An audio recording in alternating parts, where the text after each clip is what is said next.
Hey, everybody. My name is Jason Meaney. I am the marketing director for international training, which includes Performance Freediving International. I'm going to be joined momentarily by Kirk Krack, the founder of PFI, and he's going to be talking to us about Avatar 2 and PFI's involvement in the behind the scenes in training. So let's go ahead and bring Kirk in. Jason. Hey, Kirk, how are we doing? Yeah, doing good. Good. Excellent. Why don't you go ahead and I gave you a little bit of an introduction, but why don't you go ahead and introduce yourself fully for everybody? Sure. Yeah. So I'm Kirk Krack. I'm the founder and president of Performance Freediving International, which joined international training, part of the SDI, TDI, URDI, and First Response brands. And for the last 5 years, since 2017, I've been working on Avatar, working for James Cameron, seeing his vision of Pandora underwater come to life. And that's what we're going to talk about today. Beautiful. I love it. Why don't you tell us how you kind of got involved in that whole scenario? How did you meet James Cameron? How did you get involved with Avatar 2? Okay, yeah. So there's a little bit of a funny backstory. I was in Vancouver. I was at the airport and I was waiting for a flight. So I was at the Starbucks and I saw him and an entourage walk by. And this is like 8-9 years ago, I guess. And I thought, I got to go meet him. And by the time I got my coffee, I tried to find him and couldn't find him. So get on my flight to LA, sure enough, who's in, seat 1A and B. So I go back to my seat, and on the back of a business card, I write bullet point form a bunch of highlights that I've done, right? Been in the Cove, part of Waterborne, 7 athletes, 23 world records, special forces, blah, blah, blah, all this sort of thing. And that takes me half the flight to get the courage up. I go up to him and I say, nothing ventured, nothing gained. My name's Kirk. I'm a freediver. And I go to hand him my card, and right away, he's like, how long can you hold your breath? And that leads to like 15-20 minutes of talking. And then, I kind of have to get kicked back to my seat. So I'd always imagined that he had just put my card in the front seat and thought, well, that was interesting. But in January of 2017, I was in Truck Lagoon doing technical scooter freediving, right? Freediving recs in 60 meters, 200 feet of water, using high and low gas mixtures to accelerate surface intervals and do more time, all that sort of thing. And I got an email from a friend who worked with him on Challenger Deep saying, Kirk, answer your effing email. Answer your phone. It's James Cameron, Avatar. He wants to talk to you. So I had the best excuse ever for James Cameron was, sorry, I'm, technical scooter freediving Truck Lagoon, right? But eventually, no cell service, nothing, right? No way, exactly. Like nothing. You're in the middle of nowhere. Exactly. Yeah. So a month later, I end up going down to Malibu and I meet him at his house and we talk for a couple of hours. But it's funny because when he first comes in, he's like, James Cameron, hey, Kirk, James Cameron, nice to meet you. He says, we've met before, haven't we? So it was good. But ultimately, I mean, this water, it's an epic water movie. There's the Na'vi or the Metakain, as they're called now. They're free divers. And so those cast members needed to be trained, but they also had this, problem of how are they going to shoot it for such long durations and things like that, because the bubbles in the water would break up the capture cameras. And so, they thought, could we do this free diving, breath hold diving? And so that's why I was brought in. And ultimately, one of the things he asked was, if we used oxygen, would that help? And I said, well, absolutely. In fact, one of the things that I would bring to the table that I've been developing for numerous years, and I have training programs for, and I've used very successfully, is technical freediving. And I explained the process and how it would work. And by the end of that, he's like, okay, you're our guy. And by May that year, I think it was, I did a casting. So there was, I forget, like 30 kids or something. And every hour I had a group of them that would come in and I would grade them on a series of requirements. Like, could they swim? Could they breath hold? Could they equalize? Could they listen? Could they take directions? All these different, and I ranked them. And ultimately, Bailey Bass, who I had listed second from the bottom in terms of, comfort and water ability and all of that, she got cast as one of the kids who is literally supposed to be born in the water, her character. And then I was on it. And originally it was supposed to be me, 5 PFI instructors with me, 2 months solid, just training cast and crew, because we needed to train the crew members, the people doing the filming. Pete Zuccherini, amazing freediver, head of underwater photography for Avatar. I mean, just amazing freediver in his own right, but everyone else, and just get synchronized into the system of how we were going to do it with the cast and that sort of thing. And then ultimately it just kept going on. And I was on it for 2.5 years in LA, and then another 2 years in New Zealand. So that's the Twitter version of how I got involved in it. Yeah. I love it. So you mentioned that whole, the technical process. What's involved in that? What I mean, the Twitter version, the shorter version of it, I'm sure it's long drawn out, but so what's the shorter version of that technical stuff? Yeah, well, I think, Jason, first you have to realize I train not just the cast member, but I train their character, right? So I had cast members who had, they had a really good level of water comfort. They were scuba divers, they snorkeled. But yet their character was supposed to look like water was foreign to them. And then I had cast members who had phobias of water, were not water people. And they were supposed to look like they were born in the water. So, essentially what I had to do is I had to give them the background knowledge. So academic sessions. And that would go, we would go into intermediate, sometimes advanced level freediving levels of knowledge, because knowledge is key. When you understand what we're doing, what you're feeling, what the proper responses are, and what the process is, it removes all the big question marks. And for a cast member, for an actor to, get fully into character, you've got to remove all those background white noise. And that would be the questions of like, oh, how am I doing? Why am I feeling this? So we went into a high level of academics. We went into a big session of, just the building diving reflex, the basic techniques of equalizing and entries and propulsion and safety and problem management protocols. I mean, they all know how to take care of a loss of motor control or a blackout. I mean, we practiced all those skills, how to bring someone off the bottom, because we're there and as a whole team. Although we're there to take care of them, we are all there to take care of each other, right? Should anything happen, and luckily nothing happened. And then the other thing was training their character. So a really good example was with Sigourney Weaver, who, just loved it. I mean, every chance she had to get in the tank and do some training, a lot of times on my lunch hour, when she was off the dry stage working, we would get in to do stuff. And I had a good idea of what all their characters should do. And then, I had to put myself into the place of, okay, these characters are born in the water, kind of like, not literally I was, but spent my whole life. How do I love to play in the water? What are the things I do? What are the little movements that a person who's been in the water all their life would do? So I had to then build, I had to take 54 years of water experience and try and distill it into whatever training time I had. Because remember, this was an ongoing thing. So then we would try different maneuvers. We'd try like underwater parkour, like you see in some of the previous waterborne stuff I've done before. And in fact, which one of them was an inspiration for James Cameron, that he told me, this kind of run chase scene we did on Rex. And so we started to, I started to train them in just, general water movements and comforts, so that when Sigourney would say to me, Kirk, I just read the script and I found out one of the scenes is me, blah, blah, blah, doing something. I could tell you, but I'd have to kill you, right? I was going to ask, geez. Right.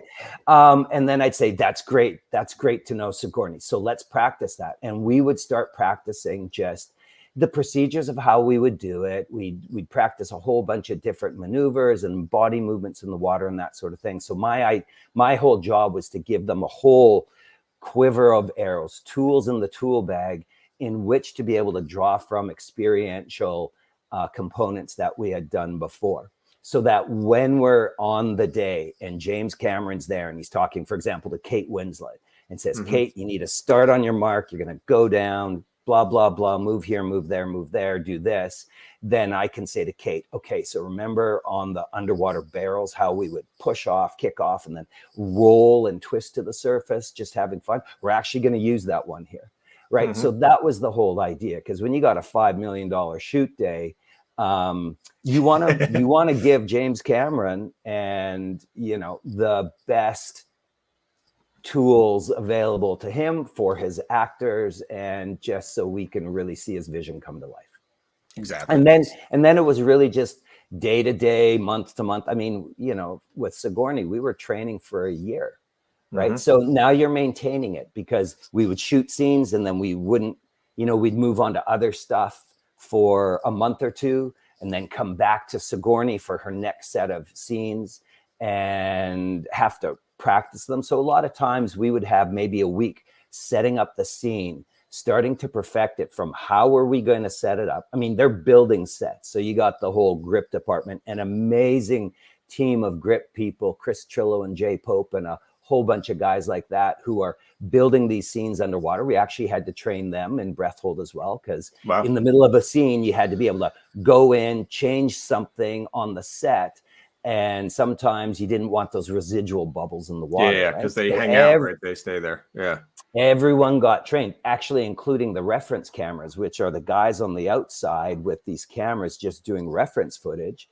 So I took them through a half day on here's freediving, here's a breathe up, here's safety. This is what LMCs and blackouts look like. So if they could be under, on the outside looking in and say, hey, topside, there's still someone on the bottom shaking. Yeah, so that was kind of the whole process of how we did. And then we had to maintain those diving reflexes and get them better and bigger. And, for 2.5 years in LA shooting, right? Yeah. I'm going to get to that, but first, how much training versus safety was there? Not how safe was it, but obviously part of your job is the training of individuals, and then overseeing of safety is the secondary part. What was that like? How do you navigate that whole thing?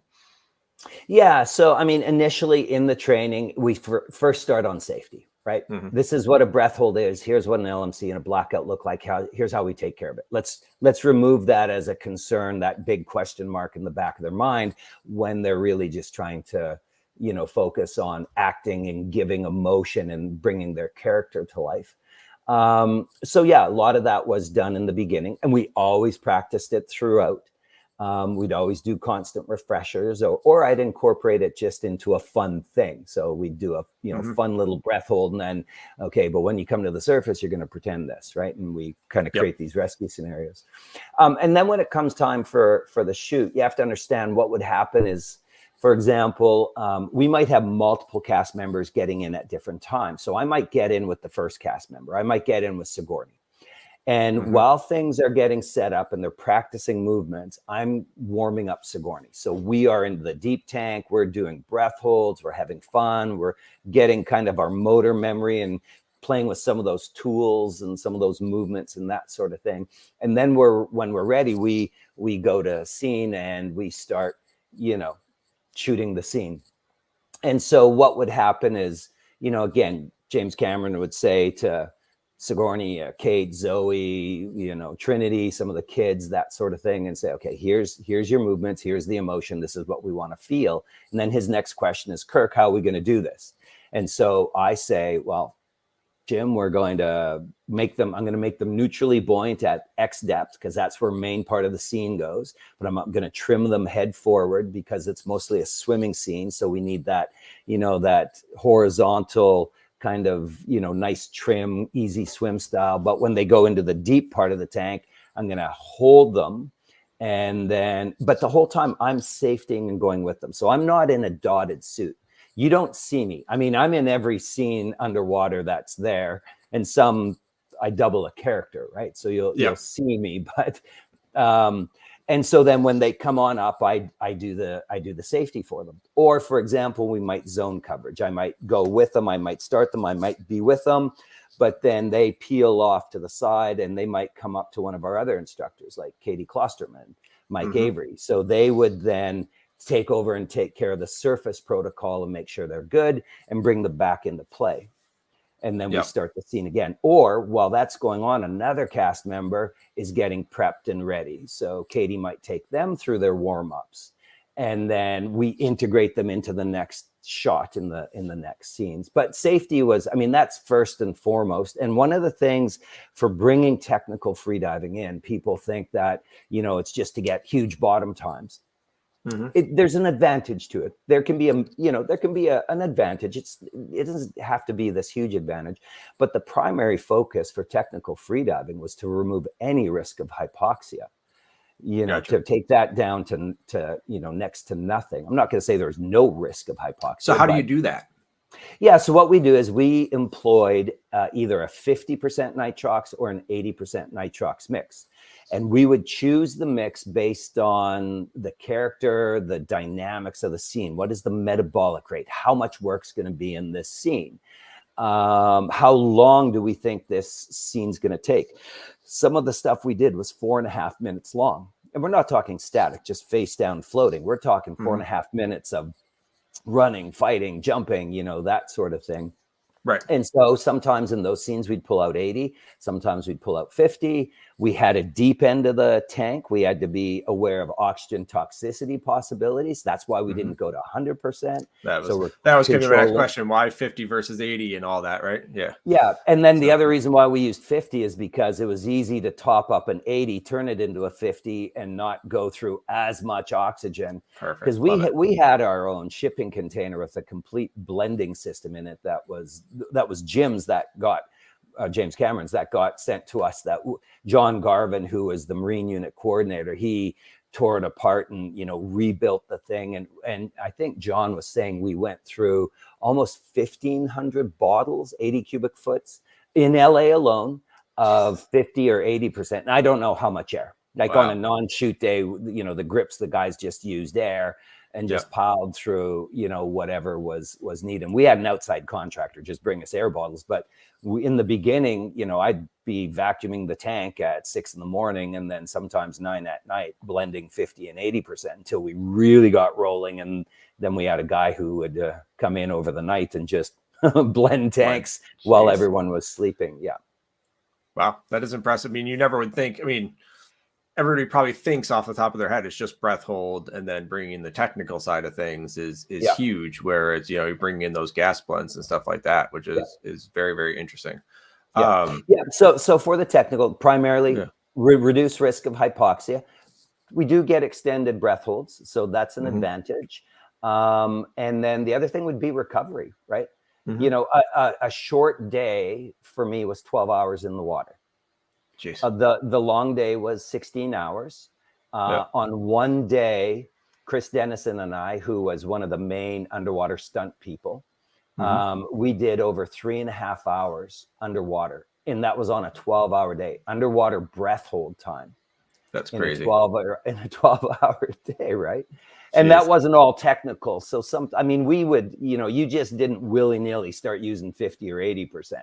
Right. I mean, we saved it because we would sometimes be going through so much. We'd have a person blending in the day, just trying to keep up with as much as we would go through, because we did over 250,000 free dives in LA alone. And our biggest sequence underwater had 26 people underwater on breath hold at one time. Jeez, that's a lot to keep track of too when it comes to the safety factors and everything. Yeah, absolutely. And that was John Garvin's primary responsibility for James Cameron, right? James Cameron, John's a great friend with James Cameron, helped him on Challenger Deep. He was the guy who like made sure the last O-ring on the hatch was nice and clean, and then John shut the lid on James Cameron to go down to the bottom of Marianas Trench. And John's become an amazing friend. And he's, you know, when I got there, he was just setting up the Marine unit. And you know, basically good friends with Jim, and you know, with the explicit instructions, the Marine unit's on you, John. Make sure it's safe. Make sure, you know, we get what we need. And so when I joined, you know, it was easy for me to, while I was waiting for this, you know, constant training, which kind of evolved into a trickle. It would have been easy for me just to be, you know, I just do the breath hold training. And then I realized John needed a hand, and he was like, mate, Yeah. listen, I've got a lot of things to do. Yeah. And so I said, well, integrate me, whatever you Yeah. need. And that's why, you know, a lot of times, 6 a.m, him and I were vacuuming the tank, just trying to keep the water clear and get it prepped. Or, you know, they didn't know if certain things they could performance capture with underwater. So there was a lot of beta testing in the beginning that it was like, you know, John Garvin, myself, Chris Dennison, Chris Trillo, right? One of the grip guys, Greg Allen in charge of, you know, the performance capture, and just us trying to figure out, can we performance capture underwater? Can we do it with 2 people? Can we do it with 6 people? Like, how do we have to adjust the lighting and things like that? Yeah.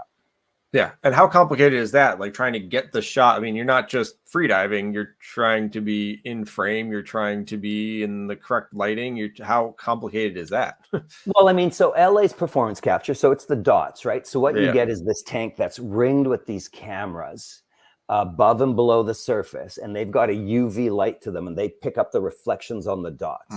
So underwater, what do you see in the tank in LA? You see a Lego and Tinker Toy set, right? Yeah. It's blocks and pipes and stuff like that. But when you look on the flat screen, you see Pandora underwater, James Cameron's vision of what Pandora looks like. And it's, I would just say, it's like the dream of a diver, right? To see this.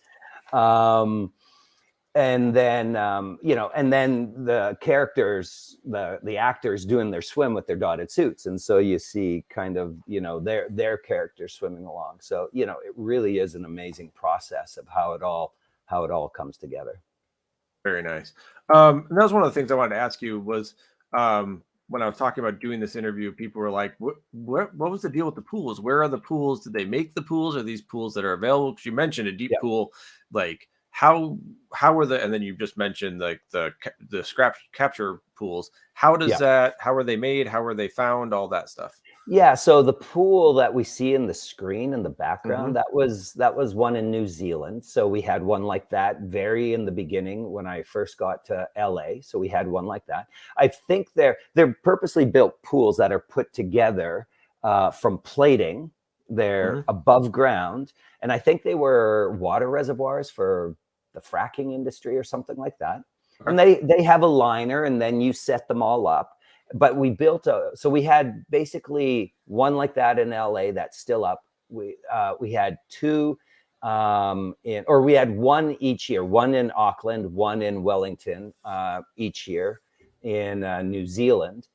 But then in LA, we had a purpose-built pool, 100 foot, 30 meters long, 15 meters, 50 feet wide, 5 meters deep, 16 feet deep, but we also had a deep end that we could have got to 10 meters, 33 feet of depth.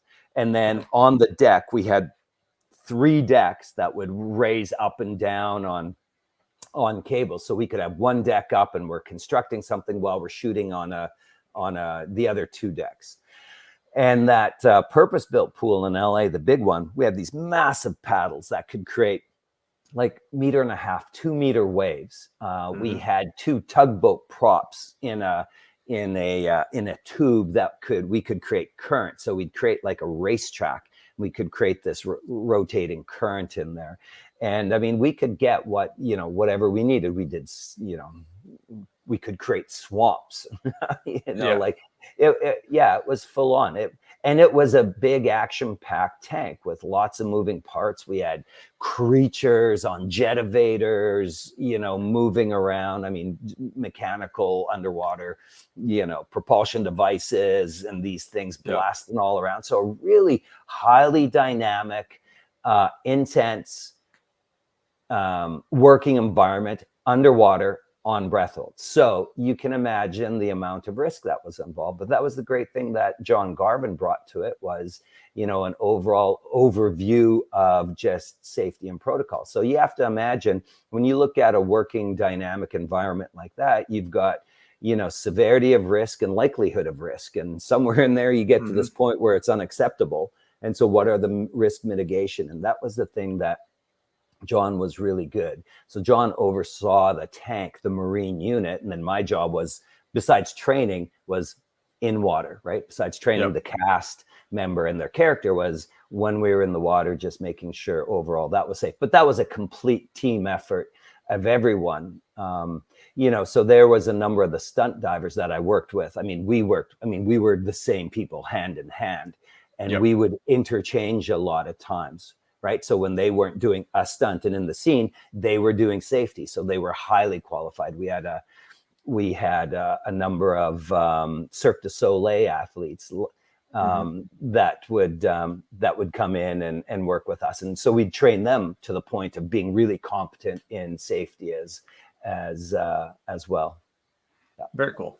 How much physiologic break did people need? Like, obviously, you need to take a break when you're getting winded and doing a lot of work. And you were talking about, getting that oxygen on for the high metabolic load. Was there a lot of downtime due to physiologic need, or did it kind of go kind of seamlessly because there's regular stops in shooting? Yeah, no. There's regular stops in shooting, although ultimately we controlled the surface interval, right? So we had these massive flat screens ringing the tank where we had a countdown timer on. And what would happen is, again, James Cameron would say to Zoe, here's your scene, Zoe, here's what we're going to do. And then he'd ask me how we're going to do it. And then I'd go to Zoe and say, so how does 3 minutes sound for a breathe up? Right? We'll use 50%. She'd be like, perfect. So we'd run that scene. But when I'd say, okay, start the clock, they would countdown clock 3 minutes and keep going on. And then you'd have someone on a speaker, 2 minutes, minute 30, 1 minute. Gotcha. The competitive freedivers right now would understand that countdown. Yep. 5, 4, 3, 2, 1. But during that countdown, that's when the whole production is starting to get the system booted up and blooping and clacking and, getting ready. So 5, 4, 3, 2, 1, we get underwater, but we haven't started action then. So we get underwater, we get into position, and, James Cameron is like, Kirk, up and to the left, because I might be holding the cast member, getting them into position. And then, that might take 30 seconds just to get down, get set up, get ready to go. And then action, and we start into the scene, right? And then we'd come on up, or we'd do the scene and they'd say reset, and that means don't go to the surface and take a breath. So I'd pull Zoe back, swim her back into place, get her in position. Kirk, up and to the left again, and move Zoe into place. We had these underwater hydrophones, and then action, again, and we'd go, and then, sometimes it'd be, Jim, they've been under 3 minutes. Cut. Oops, sorry. You might want to breathe. Give Zoe a breath. And then at that point, we get to the surface. As soon as we can, we go back on 50%, for example, in this example, recover while we're pulling back to our mark. And James Cameron is giving Zoe her notes. Looked great, this, and this, and this. And she might, and that's where, as we're towing back and she's got her notes, she's breathing up. I'm like, are you good? That note he gave you, remember the thing we did? That was this, and so I help translate, or I help them remember some of the key notes, because there's a lot of, there's a lot of juggling. It's like 8 balls in the air, and it's easy to remember. So I would try and distill, just as a gentle reminder, your 3 notes were, make sure you do them. And that one is kind of like that thing we did, right? And then, are you good to go? And she's breathing on the reg. She'd just give me a nod, and I'd be like, 3 minutes. And then we go again, right? So that would kind of give you the idea of how the scene. But what we did is, as freedivers, we brought a change to how the filming happens. Instead of the director saying, ready, set, action, we set that. We set it in a countdown time, because we need time to prepare. And that's do it as quick and efficiently as possible. So breathe on 50%, because a lot of things we would do would have taken like 15 minutes plus for a good freediver to get ready to set up again. Whereas we could reset and be going in, 3 minutes plus a little bit, like, 3 minute breathe up plus a couple of minutes on this, we could be going again in 5 minutes instead of 15. So we could get 3 times the amount of shots in that without you would have needed. if they were short scenes, if they were just like 30-second, typical Hollywood, the car hits the water, take my rig out, friend, I'm drowning, 30 seconds, right. But these were, we had one time 4.5 minutes underwater, not all day, but it was probably a good 6-hour session of just back-to-back 4.5 minute breath holds. Nice. Yeah. What was the longest breath holds they were doing? What was the longest breath hold on set?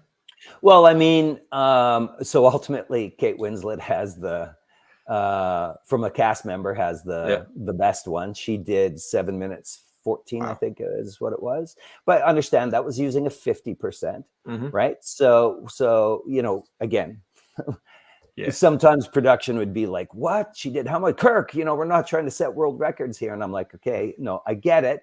The methodology is whatever she can do static, then I know what she can then work in a high metabolic rate. So we've got a good 3 minutes and we can do it with 50%. So, but anyone who knows 7 minutes 15 on the 50%, you're still creating CO2. Yeah. So you can say, well, does the 50%, does it really extend your time? A little bit, right?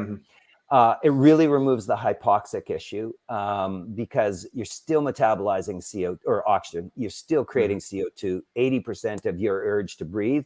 That brings you to the breaking point. That ends your breath hold is all around carbon dioxide absorbing into the blood, blood becoming acidic. Yep. Right. And so that's ultimately what brings you to the surface. But, she did 7:14, but without O2, she was over 5 minutes. I think we had a really good just air session. Yeah. And that was about, what can we do air in static? Then once I know those numbers, then I know that, we've got scenes that are going to be 3 minutes long. So I know that then we employ 50% and we are actively working. We've got a good 3 minutes, underwater type thing. Excellent. It gives you that benchmark, right, to know where to go from. So having that little bit there. So I had done some instructor training in La Rev in Las Vegas, and have seen the underwater scenes there, just for one of those shows. And you were mentioning some moving pieces back and forth. So it's not all CGI. There's some actual physical stuff going on. Can you get a little bit deeper into that? So, from the diving CGI, what's physically in the pool? The CGI we've all seen, the marks, but I don't think people. What I was getting from is I was shocked when I hit that pool in Las Vegas and saw all the pieces that people are moving around and everything, and I was like, you do what, where, how? All right.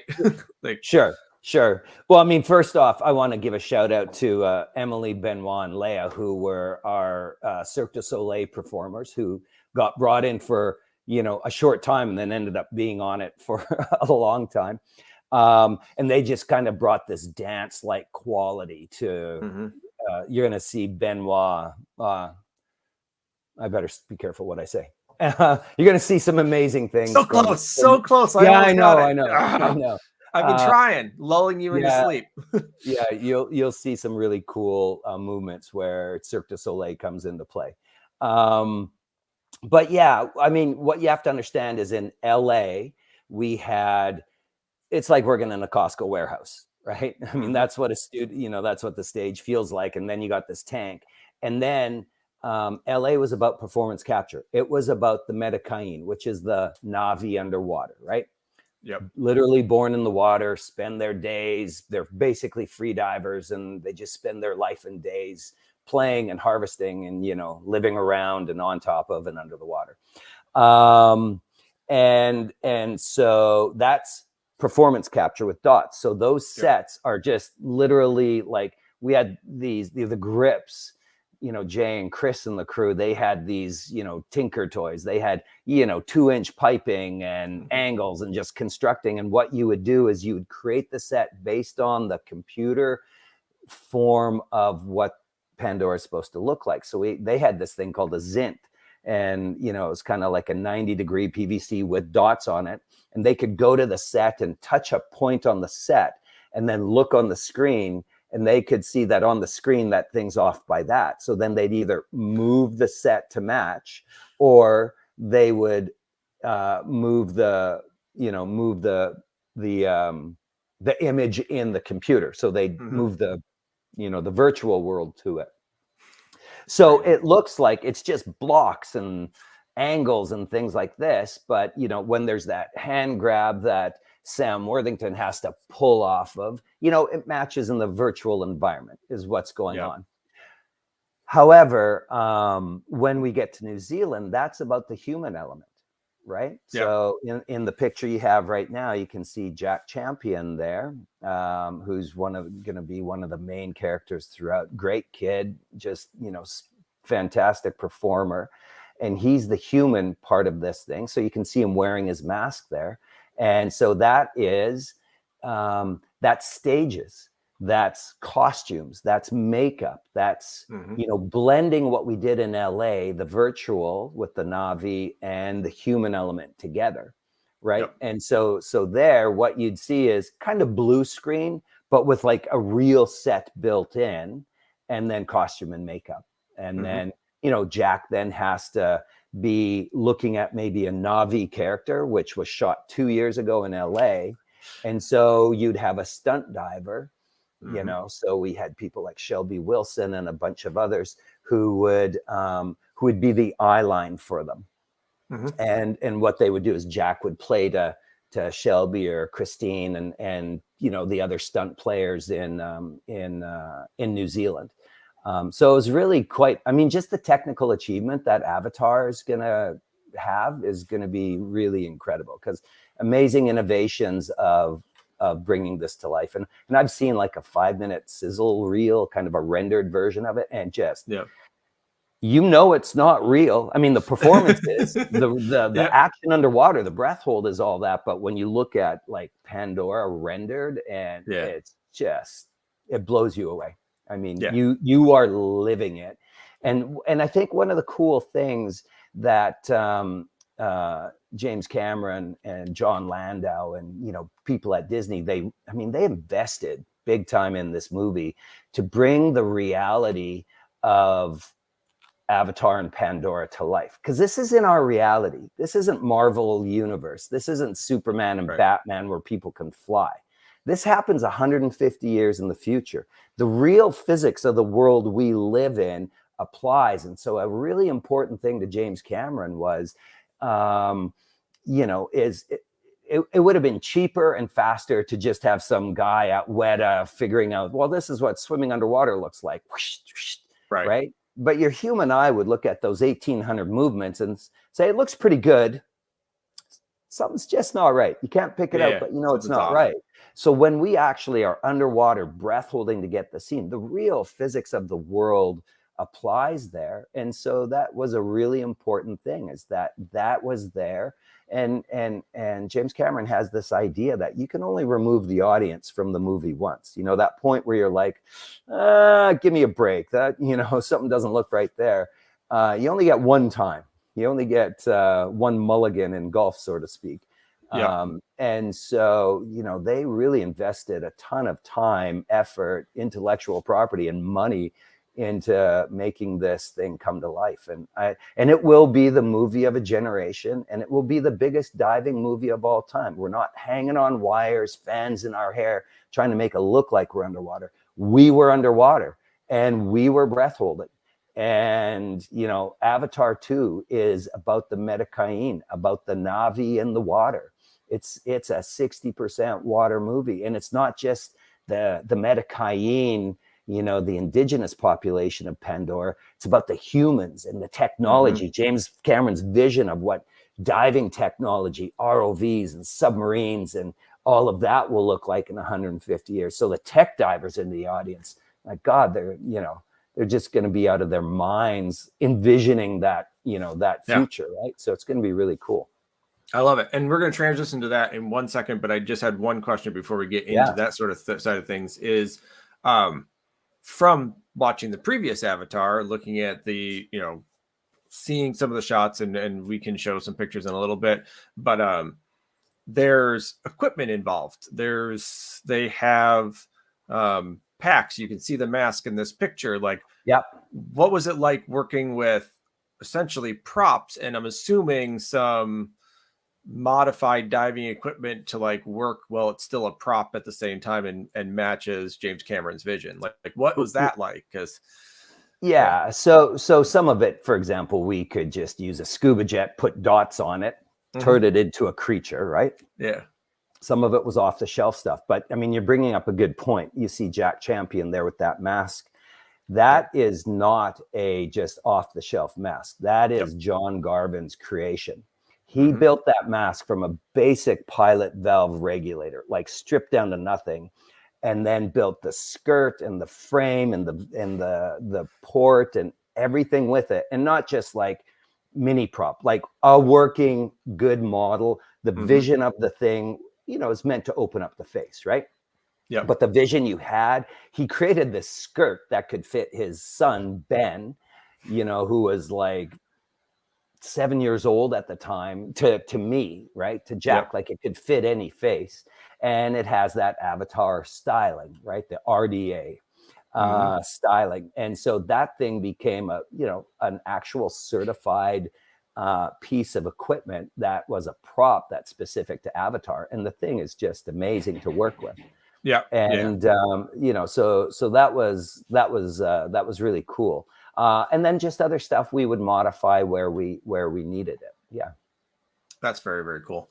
I love it. All right. Viviana had a question, and then we're going to go into the other side of things. So, where is it coming up? There we go. Yeah. What did a typical day on set look like for you? Yeah. So, I mean, kind of in my busiest days where I was multitasking the most, get there at 6 a.m, vacuum the set, you know, vacuum the tank, try and create the clarity of the water. After that was done, prep the deck, meaning making sure our O2, our first aid equipment, our backboards, everything was into place. Start prepping, you know, the different items that we might need as far as the props go, and do that with, you know, like, for example, some of the creatures like elus and skimwings and things like that. That was Mike Avery. And so we'd get all of the propulsion vehicles for his stunt. Mike Avery's out there. He's the world's best elu driver, by the way, the foremost expert. I'm giving a shout out to Mike here. And kind of get ready. And then the day would start, and then all of the rest of the crew would start to. So the Marine unit's there early. We're prepping. And then the set's getting put in, last minute changes to the set. Sometimes portions of the set are being built. Jim might come up, look at the set and say, nope, I need that. That's got to be gone. And so we'd we'd change the set while he goes off to do something else. And then finally, you know, we'd kind of get the set in, we'd run it and prep it and send some of it to Jim. He'd give it the okay. Then the cast would start arriving, start warming up the cast in the water, and then it starts going, right? And then we're shooting.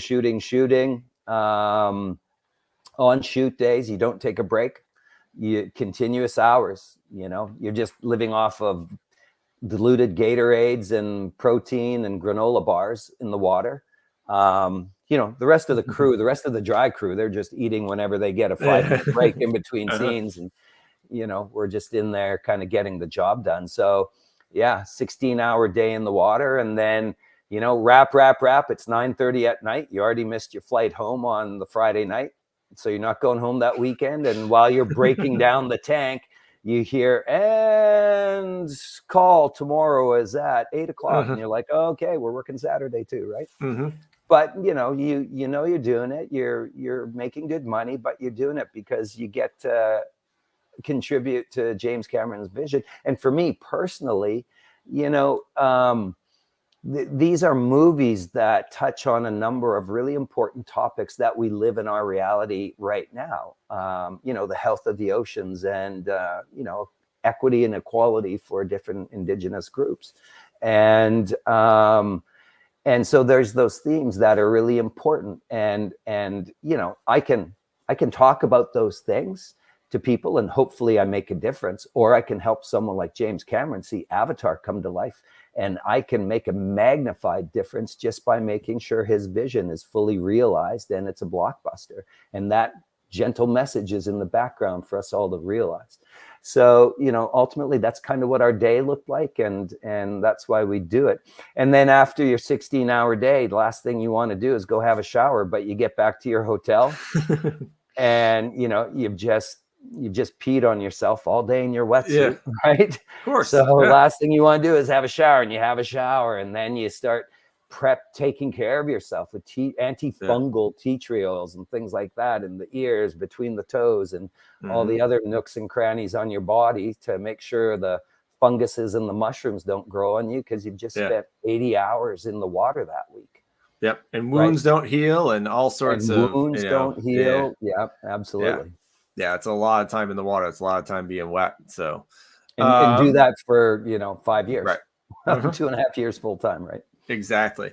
We had a question if any rebreathers were utilized in anything. I'm assuming it's all breath hold, right?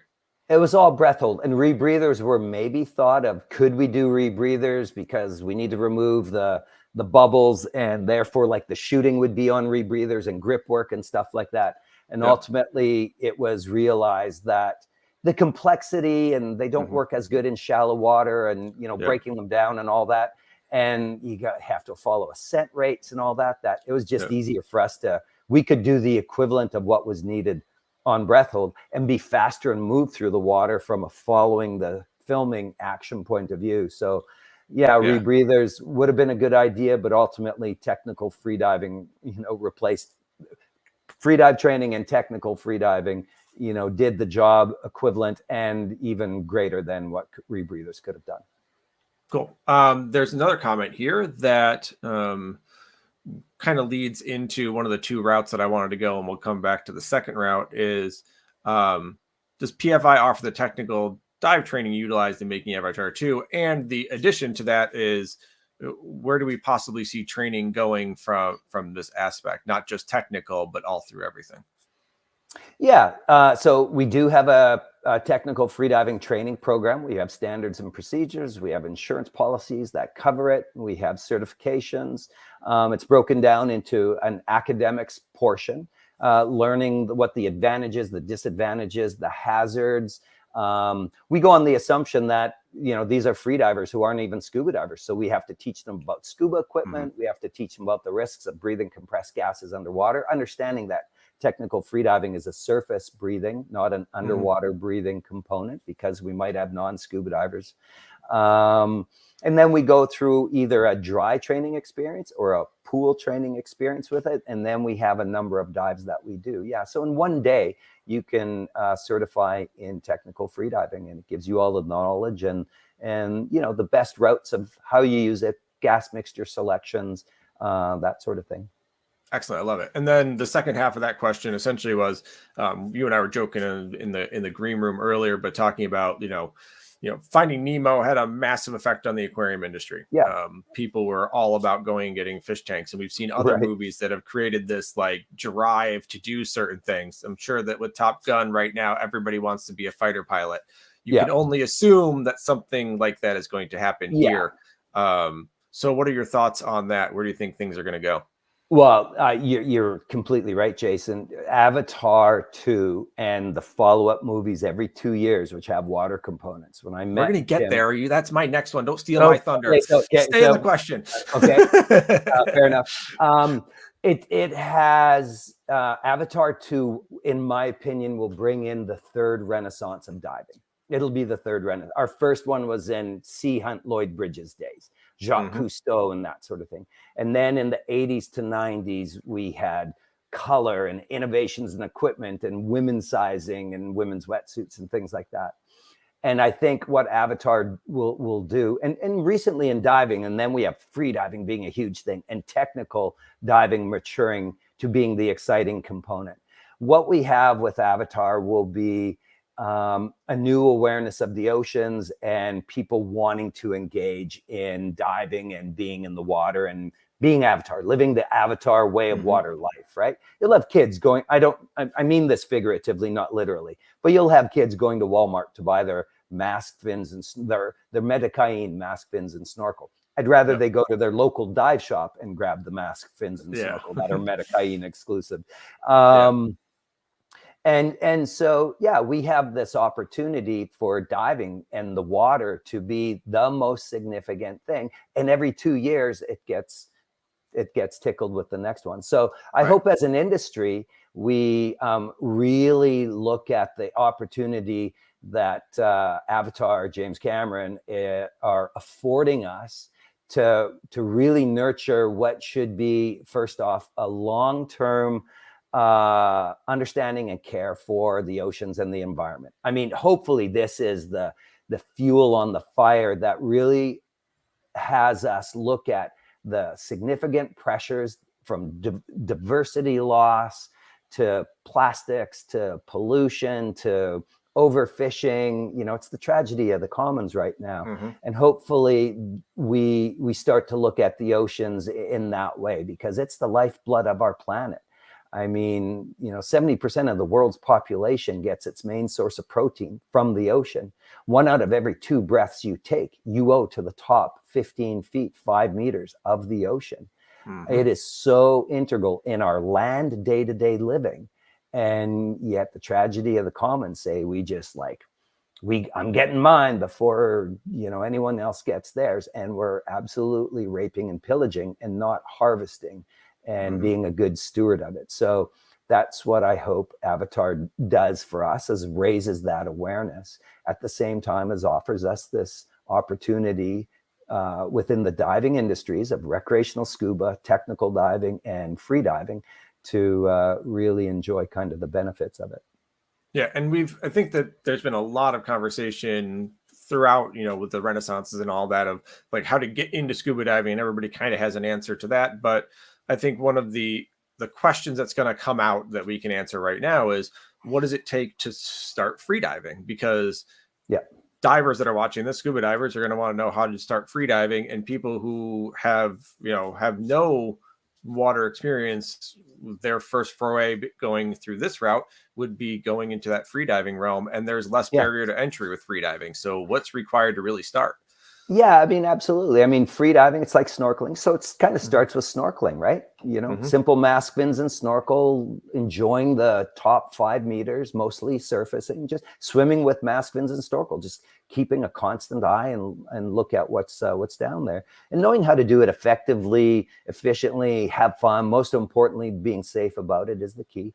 And then you get to move into free diving courses, really targeted at increasing your awareness, your safety, learning how to proper breathe just for day-to-day living, becoming a free diver and learning how to take really the first proper breaths in many years of most people's lives. I mean, you have great breathing ability in the first year of your life. Then we start learning bad breathing habits, right?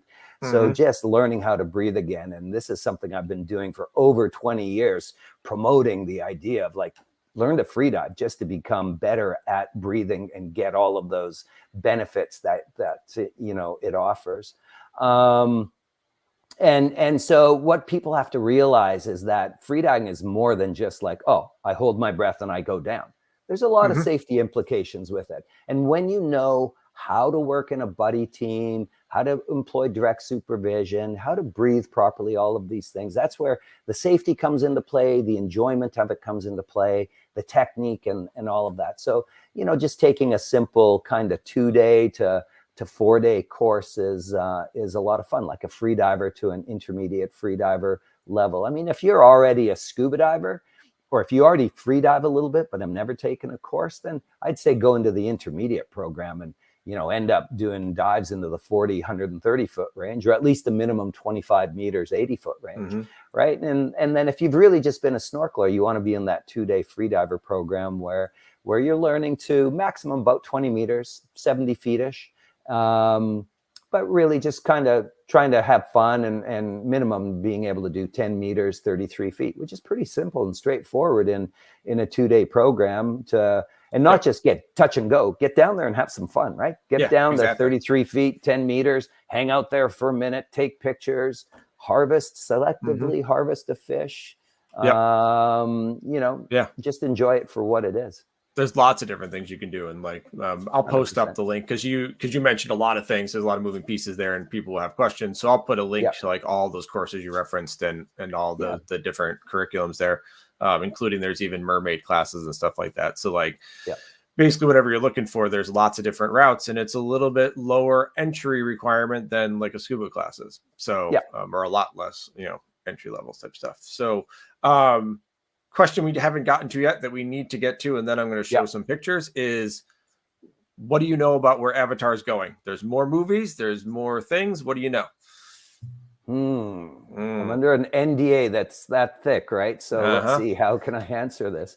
So generally, right, we're going to see number 2 right now, and December 16th. If that thing's a hit, I'm assuming we're going to see 4 and 5. And if the water really hits well and resonates with the audience, we'll maybe see some more water into 4 and 5.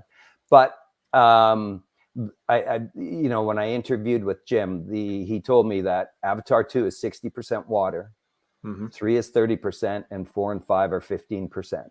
Right? I mean, it's a planet, and James Cameron is an ocean explorer, adventurer extraordinaire, been to the bottom of the deepest part, went down to Titanic.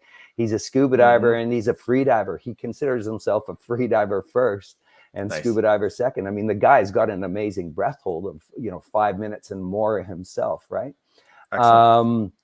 So I think we'll always see, even though we might see less water as the movies move forward, we'll see a really amazing vision of, of what's going on there, just because of his passion for the oceans and for diving.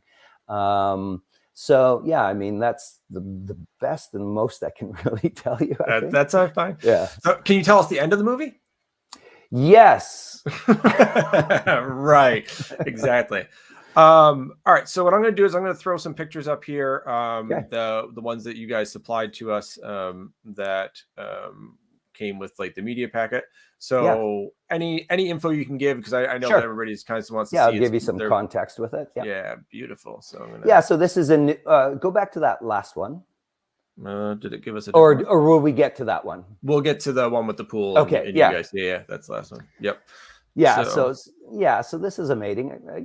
I mean, basically what I think you're seeing here is just, a day in the life on Pandora of the Metacaine, right? Yeah. And some of the creatures they play with. I mean, this is, I mean, if you live in Hawaii, Florida, Malta, wherever, the Philippines, and you live on the ocean and you harvest the ocean, everyone can relate to this. Yeah, you get to be one with the ocean, right? Yeah, absolutely. So, it's pretty amazing.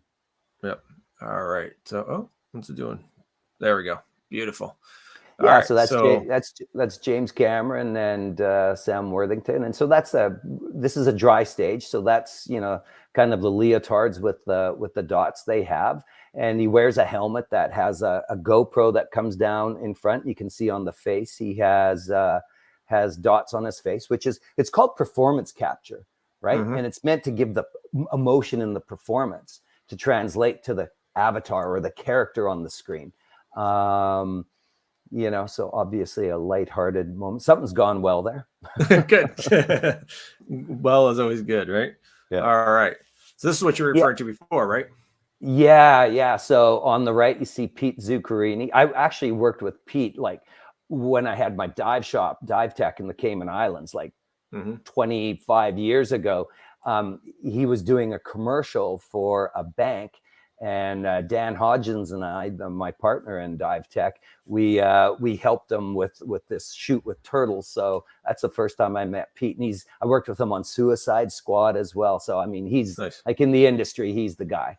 And you see Benoit, and I think that's Leia there. And they were the Cirque du Soleil performances. And so what you see is they've got oceaner wetsuits on. So these custom silver skinned wetsuits.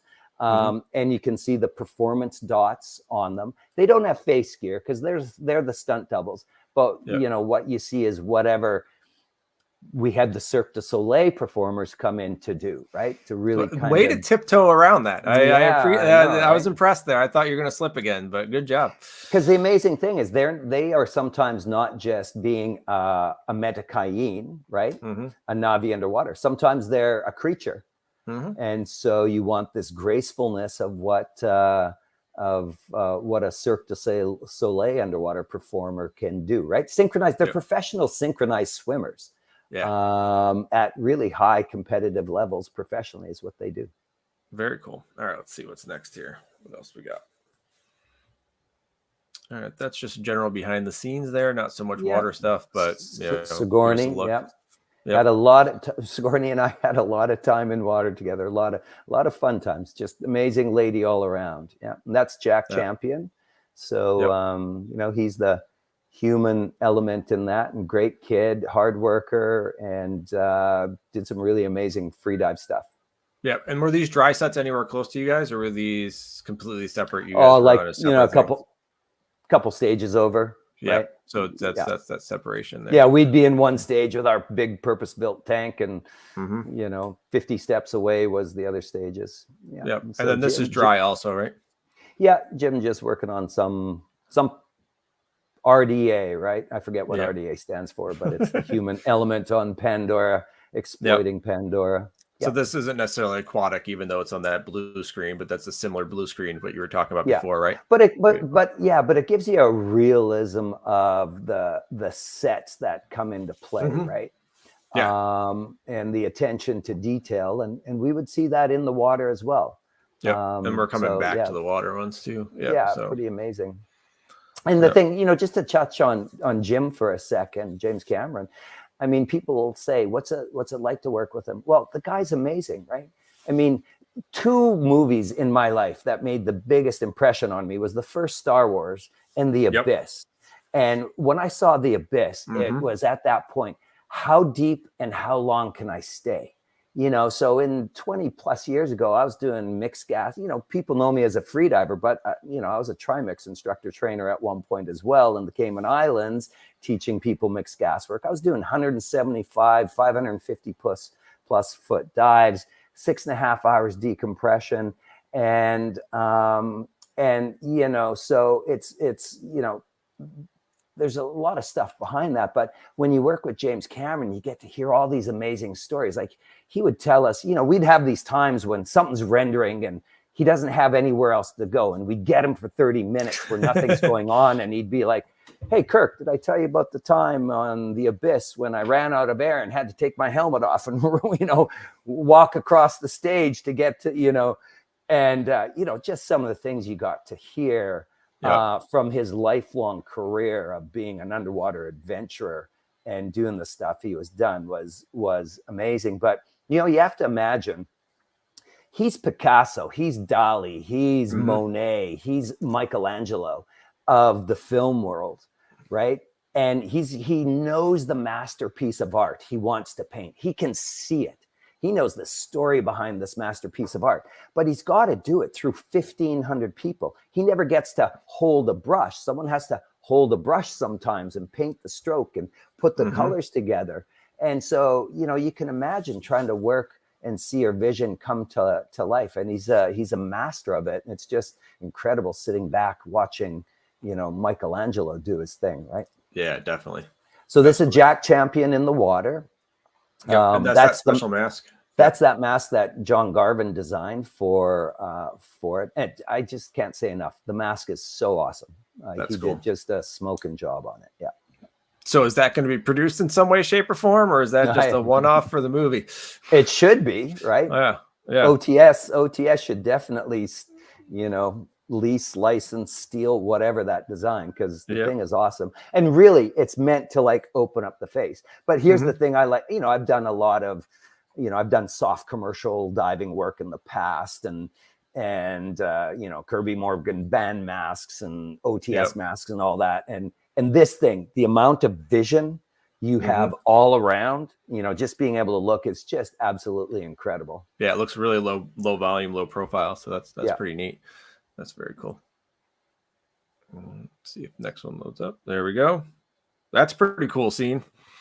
Yeah, this is in New Zealand. This was in Wellington. So obviously something's burning. Yep. I'm Can't say what. yeah, can't say what. Yeah, pretty shallow. That was like kind of waist to mid depth. Lots of underwater lighting and things like that. You had Yep. Anson and Misha Temple who were doing a lot of work in the underwater lighting, because these are real sets now, right? These are costumes and makeup and sets and lighting, and so an amazing thing, just trying to light water for the effect you want. And you can see those basically those LED type screens. It was really cool. I mean, you're in there and this fire's going on around you. There's no heat, but you can actually feel the heat. It gave you that sensation that, ooh, I felt warmer in the water when it was going on than when they turned it off. Yep, that's great. Super cool. All right, let's see. I think this is a couple more. Same screen, but yeah. So James Cameron getting involved. That's Jim actually holding the paintbrush there. So to say he never got to hold the paintbrush, I mean, the guy held the paintbrush. But, he seems to get involved. Oh yeah. I mean, he's the difference between his eye and the next best person in the world is remarkably different, right? Yeah, definitely. This was reference to some of that equipment that they might have possibly maybe brought into the water type of stuff. So just that idea. These would be the next stage over, and you were pretty much on your own stage. Every once in a while you got to like walk in and have a peek around, and just it's amazing just the complexity of these sets at times. And it seems like blue runs through everything, right? The blue background, the blue lighting, the blue, it's very the way of water. So and what you're seeing here, this is in Wellington, and so there's myself kind of right behind Jack, just up and to his right, and then John Garvin just off to his left. We're in blue, and so now there's no dotted suits anymore. So we're blue screened, right? And so you can see that set in the background, and then the liner of the tank is blue. Everything else is blue. Zach Patty's in there, Shelby Wilson, Christine Zeppel.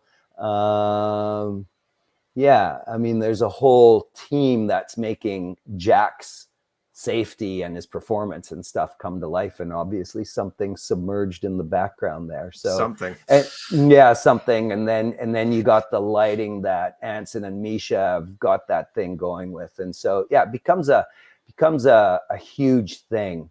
And the waters, I'm going to know this in Celsius. It's like 33 degrees Celsius. So 92-ish, right? But it's not body temperature. So Jack is is basically in a loincloth, and the rest of us are in, sometimes shorty 3 mils. I'm in a full 1.5 mil suit. But even at that, we would have this hot water hose that would be off to the side, where sometimes, you're hour 6 into it and we'd finish a scene, and then Jack would go in. We'd actually have this little thing you would go into. You'd put the hot water hose in, and it would just, you could, in that 10 minutes, 15 minutes in between resetting or building something, not enough time to get out of the water, but you still got to stay in. And so that's what would help you stay warm. Yeah. And that exhausts you too. Just the amount of energy expended trying to even raise up a couple of, especially in water with the specific heat. The thermal deficit we would go through day to day to day. By day 5, day 6, I mean, you are feeling it, right? I mean, as any freediver knows, when I'm teaching, right, that first shiver that goes up your spine, even though you're just floating there, not doing anything, every fiber in your muscles trying to generate heat. So your resting oxygen consumption goes up 500%, 5 times. Jeez. Right. And just the work of breathing, just being floating at the collarbone, your lung volume, your vital capacity, the biggest breath you can take is reduced to only 60%. And the work of breathing is increased by 70%. So just floating in the water for 12 hours, not doing anything, you are working, let alone getting chilled and then having to swim through water and how much more dense it is. So it is fatigued and it does exhaust you. And that's why we would also employ technical freediving, just to make the job easier week to week, month to month, year to year. Yeah, definitely. Pull that picture out of there. Beautiful. I think we covered everything. We've gone past our hour, which I always say it's 45 minutes and always ends up being an hour. That's normal right? for me. Yeah. That's normal me too. for me. Yeah. So everything I've done that I've said is a half an hour for these things ends up being an hour. So, but I just enjoy talking. So, and I enjoy hearing your stories. So that's, it's well worth it. So this is, recorded and we can share this, and people feel free to ask questions. We didn't get too many extra questions here. We pretty much have answered everything during the show. I want to thank you very much, Kirk, for coming on board and talking to us about your involvement in Avatar 2 and Performance Freediving International. Any last things you want to get out, or stories that we didn't hit on that I missed asking questions about? No, I think just, grab your friends and family, go see it. I know locally here in Campbell River on the 16th at the 8:30 showing, the diving community is going. So we're going to take the theater over. So I challenge, tell everyone 16th at 8:30, wherever your time zone is. That's when all divers should get together, reserve your tickets now and go and see Avatar and make a deal of it, make a party of it, have fun, spread the word, bring non-diving friends with you so that they can ask you questions before, hopefully not during and after. And then just remember, there's two things here. There's the message behind what Avatar is, and we have a responsibility to the oceans, and that's a big responsibility. And then the other aspect of it is, from the diving professionals out there, let's take what will be an amazing gift to us, and let's nurture that for the long-term health of our industry, as well as the long-term health of our oceans. I love it. Absolutely. 100%. So December 16th, Avatar is coming out. 8:30 showing, all divers. Go to the 8:30 showing. Yeah. 8:30 showing? Wherever is around there. Yeah. And then, do you have any other presentations coming up? Any other appearances that we'll share it on PFI's Performance Freediving International's Facebook page? But is there anything that you know of right off the bat? I know ABC 2020 has a 1 hour special coming up. I think they're showing previews for it. So I was interviewed and brought down to LA for that. So nice. I mean, you'll see some pretty cool things. Very cool. And we're working on a couple other ones, I know. So let's see. And we'll, like I said, we'll share those, whatever gets finalized, and you can see Kirk all over the place. We'll share that on Performance Freediving International's Facebook page and LinkedIn and whatnot. So, so I really want to thank you, Kirk. I appreciate it. Thanks, as always, I'm going to take you out, say goodbye to everybody, and then I'll meet you in the green room. Sounds good. Thanks, everyone. Thanks. All right, everybody. Thank you very, very much. Like I said, I'll post up in the comments the links to some of the flow chart that Kirk was referencing, and feel free to join us and follow us on Facebook, Performance Freediving International, to see Kirk's other things, and Avatar 2, December 16th at 8:30 p.m. local time, to go ahead and join all the other divers. Have a great day, everybody. Take care. Bye.